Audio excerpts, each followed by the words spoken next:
C'est vraiment avec beaucoup d'émotion que je viens d'écouter notre frère, le représentant des chefs coutumiers et traditionnels. Je voudrais, chers frères, vous remercier de la teneur de votre message et de la sincérité que vous avez donc exprimée, et aussi vous dire que ce n'est pas facile quelquefois de demander pardon, mais le pardon grandit l'homme. Et donc, je voudrais vous exprimer tout mon respect et toute ma considération. Je voudrais aussi vous dire qu'en tant que chef de l'État et président de tous les Ivoiriens, moi aussi je demande pardon à tous nos concitoyens pour ce que notre pays a vécu ces derniers temps. Car de nombreux Ivoiriens se sont affrontés et nous en connaissons les résultats malheureux pour chaque région de Côte d'Ivoire, quasiment pour chaque famille. Et cela donc est difficile. Je puis vous affirmer que mon ardent désir est véritablement de réconcilier tous les Ivoiriens, sans exception, sans frontières, d'ethnie, de région, de religion, car je suis persuadé comme vous que c'est dans l'union et dans le pardon que les enfants de ce pays feront donc de la nation ivoirienne un grand ensemble. Je vous ai écouté très attentivement et vous avez mentionné tout à l'heure le fait que vous avez travaillé au HCR et que vous avez vu ce qui s'est passé au Rwanda en 1994-1995. Et je puis vous dire qu'il y a un autre génocide qui m'a également frappé, et c'était celui du Burundi dans les années 1975, quand j'étais jeune économiste au Fonds monétaire international. J'étais en mission donc au Burundi et à Bujumbura, et cette guerre civile a éclaté. Et de l'étage de la Banque centrale où j'étais logé, je voyais des camions transportant des corps par centaines aller les déverser dans les fosses communes. Et d'ailleurs, à cette époque, le Fonds monétaire m'avait demandé d'aller au Burundi comme représentant de l'institution.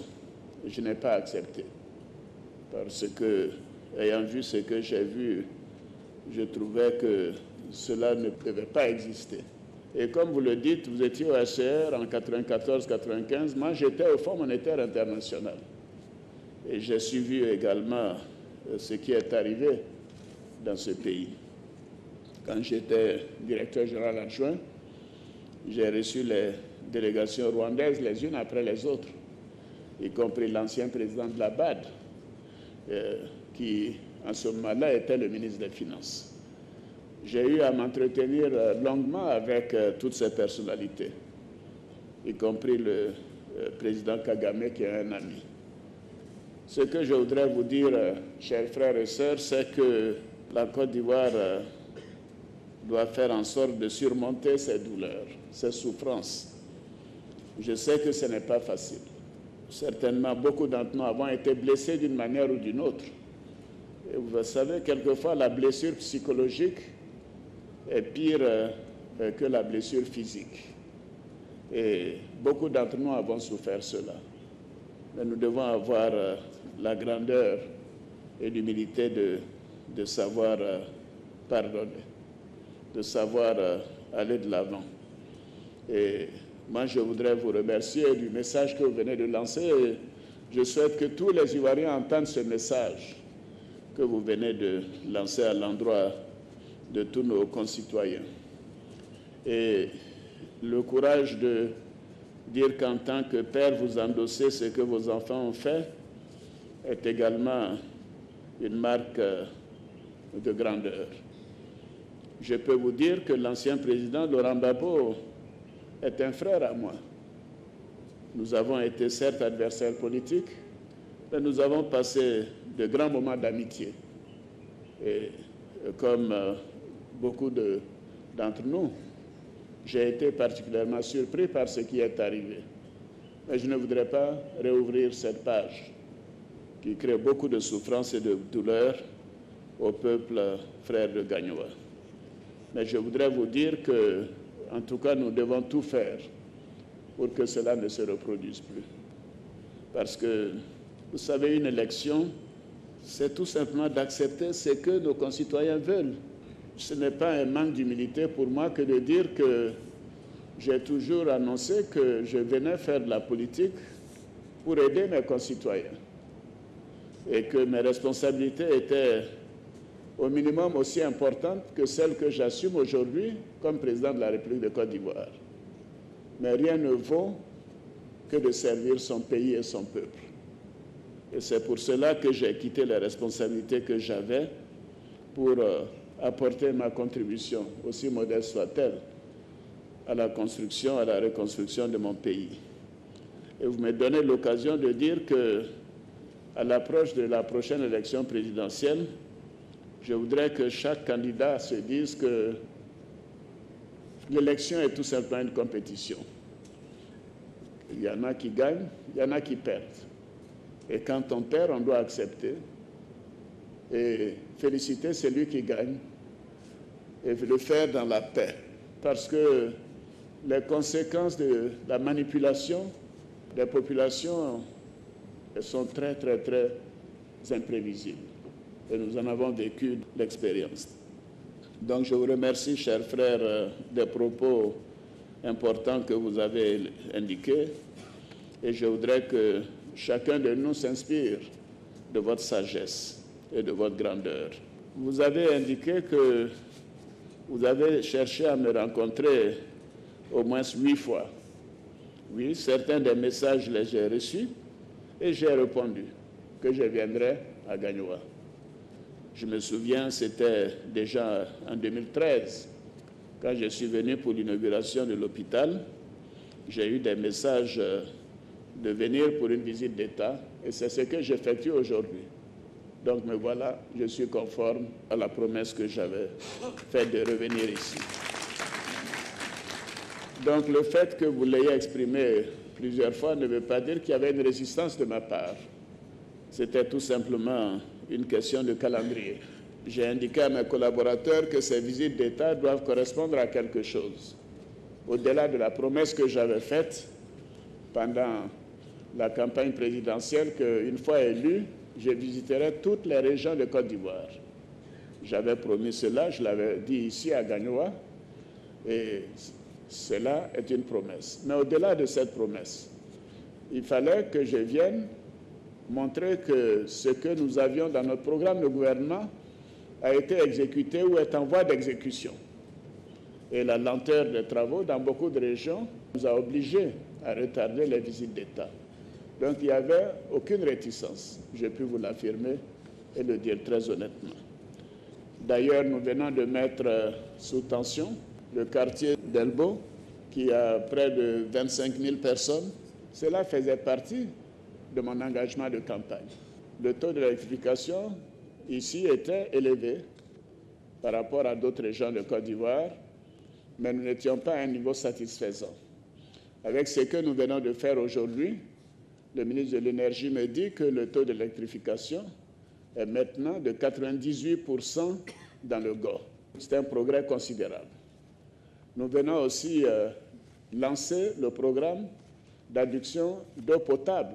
Nous venons de démarrer ce projet qui va investir 44 milliards de francs CFA et qui permettra, dès la fin de l'année prochaine, de faire en sorte qu'il n'y ait plus de problème d'eau potable à Gagnoa. Et en fin 2017, ce sera dans toute la région du GO. Donc, c'est dire que nous sommes en train de réaliser les engagements que nous avons pris. Donc, c'est tout cela pour vous dire que je voulais faire avancer les choses avant de venir. Je n'aime pas venir tout simplement bavarder. J'aime venir donner des choses concrètes. Et je suis fier que nous ayons fait l'hôpital, que nous ayons fait des kilomètres de voirie, que nous ayons donc fait avancer l'électrification. Nous sommes en train de donner de l'eau potable. C'est dire que le moment était bien choisi maintenant de venir constater ce que nous avons fait, mais aussi de vous parler de quelque chose de plus fort à mon sens. C'est la question que vous-même vous avez évoquée, c'est la nécessité du pardon et de la réconciliation. Oui, nous sommes des Africains, nous savons à quel point la chaleur de la famille est importante en Afrique. Donc je peux comprendre toutes les souffrances des populations de cette région, et notamment de Gagnoa. Je le comprends parfaitement. Et je peux vous dire que nous devons néanmoins nous réconcilier. Nous devons aller de l'avant. Nous devons faire en sorte que ces moments de souffrance que nous avons vécus de part et d'autre ne nous éloignent pas les uns des autres. Car en définitive, la Côte d'Ivoire est notre patrie, c'est notre nation. Et nous avons l'obligation de la renforcer, non pas seulement pour nous-mêmes, mais pour nos enfants et nos petits-enfants. Donc je voudrais vous dire un grand merci et vous remercier pour le message de pardon, le message de réconciliation que vous venez de lancer. Je vous donne l'assurance que moi, je continuerai de tout mettre en œuvre pour renforcer la cohésion nationale. Je mettrai tout en œuvre pour que l'union soit notre objectif, à tous, à chaque Ivoirien, dans ce que nous faisons. Que nous puissions nous dire que chacun de nous a pu commettre des erreurs. Vous avez parlé de la crise post-électorale, mais il y a eu d'autres crises avant.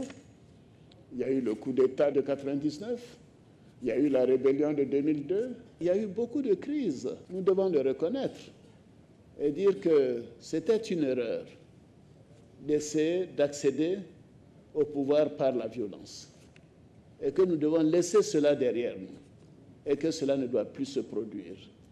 Ce que nous devons faire aujourd'hui, c'est rentrer dans la modernité. Nous dire que la Côte d'Ivoire est maintenant devenue un pays majeur, un pays moderne, et que l'accession au pouvoir à tous les niveaux doit se faire par les urnes et de manière apaisée. Parce que les Ivoiriens ont acquis la maturité nécessaire pour savoir ce que nous voulons. Nous devons faire confiance au processus électoral. Nous devons faire confiance à nos concitoyens. Nous devons avoir l'humilité de dire que 6 millions d'électeurs ne peuvent pas se tromper tous et que si une majorité se dégage, nous devons l'accepter et nous devons donner la priorité à la paix pendant l'élection, après l'élection. La seule manière d'exercer des fonctions au nom d'une ville, par une mairie, au nom d'une région, au nom donc de la nation, cela doit se faire uniquement par des élections et des élections démocratiques. Et vous pouvez compter sur moi pour veiller à ce que cela se fasse. Et je voudrais dire que j'ai été très ému par le discours de mon jeune frère Louis Dakouri Tablé. Vous m'avez également remercié, cher frère, du statut accordé au chef. Et évidemment, cela était une promesse de campagne. Mais je le dis aussi avec modestie que c'est parce que moi aussi je suis de la lignée des chefs. Oui, je suis de la lignée des chefs. Et tout jeune, je sais à quel point mon père, mon grand-père, mon arrière-grand-père ont réglé des conflits qui semblaient impossibles à régler. Et les chefs traditionnels ont beaucoup fait pour ramener la paix et la cohésion dans notre pays. J'ai vu également dans d'autres pays que j'ai visités, notamment le Ghana, que la Chambre des rois et chefs traditionnels était l'équivalent quasiment d'un Sénat et que ceci apportait beaucoup à la nation. Et je voudrais rassurer les hauts cadres que l'existence de la Chambre des rois et chefs traditionnels ne veut pas dire qu'il n'y aura pas de Sénat.